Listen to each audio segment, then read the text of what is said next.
Hey guys, welcome back to another video. Today I'm going to do a book review on Down and Across, which I read during Thanksgiving break. By the time I'm uploading this, it's going to be like December and break is already over. I'm going back to school. All those things I have to get ready for like finals thingies and all that things. And I'm not looking forward to that, but you know what, whatever.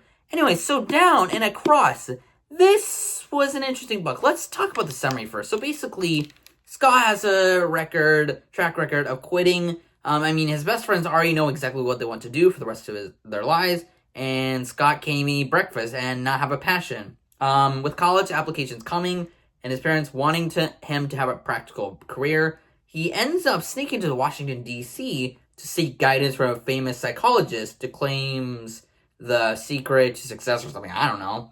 Anyways, he never expects an adventure to unfold. That's where he meets this girl named Fiona and all that stuff. And I don't know exactly how you say it, but let me know down in the comments. But Fiona, who's a ballsy college student whose life ambition is to write crossword puzzles. So he ends up in his high-speed chase. He knows he's in for a ride of his life. Soon, Scott finds himself sneaking into bars, attempting to pick up girls at National Zoo, even giving crossword thing a try, all while opening his eyes to fundamental truths about who he is and who he wants to be.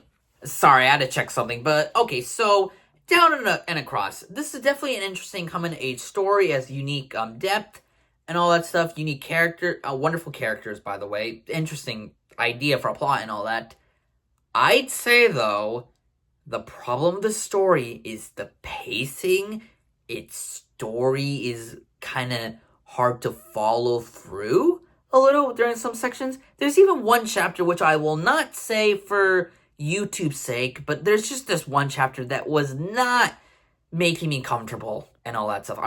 That's all I'm going to give away, but I'm just saying, like, the thing is, like, the pacing of this story is not great, and some of the story elements just don't flow well, in my opinion. Like, it's still a decent story, don't get me wrong. Some of the characters, though, aren't really perfect to follow through and all that. And do we really need 300 pages of this?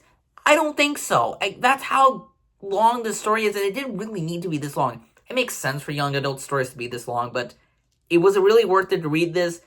I don't know. It was just an I don't know situation. It was a decent story, don't get me wrong.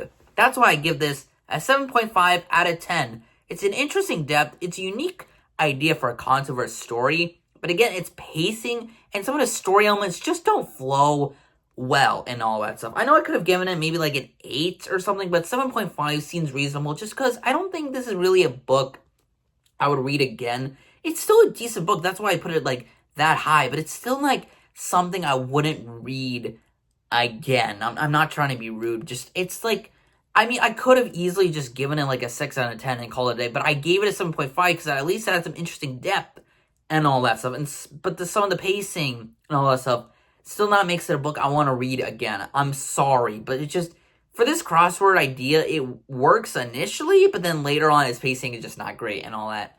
It's a shame, because if they fixed the story elements and pacing, this would actually be a decent book, but alas, it's not perfect, and it's really sad. But I hope in the future I can find a better book, because honestly, I don't want to forget this ever happened at me reading it, because some parts here and there weren't great and all that stuff. But anyways, whatever. All right.